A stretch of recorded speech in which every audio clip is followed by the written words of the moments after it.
Evaluating functions with multiple variables. So as we get going on these, what you want to do is you want to be lining everything up, basically. That we define our function, the first one being f of x, y.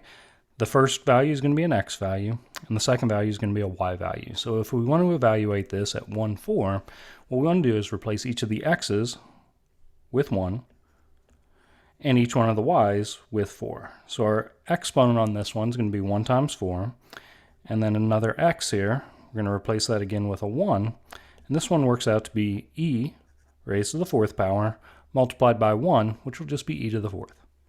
On the next one, again, just line up, x is going to be 2, y is going to be 5.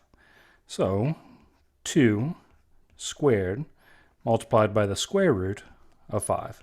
A little bit of simplifying down, we can say that's 4 times the square root of 5, best answer we can get to. Last one at the bottom, h of x, y, our x value is going to be 2, and our y value is going to be 3. So each of the x's gets replaced with a 2, and the y's with a 3. A little bit of algebra and simplifying this down, we're going to go 2 plus 6, and then 4 plus 1 in the denominator. This will work out to be 8 fifths, which won't reduce down any further. All right, hope this helps out as you're working on functions with multiple variables. Good luck.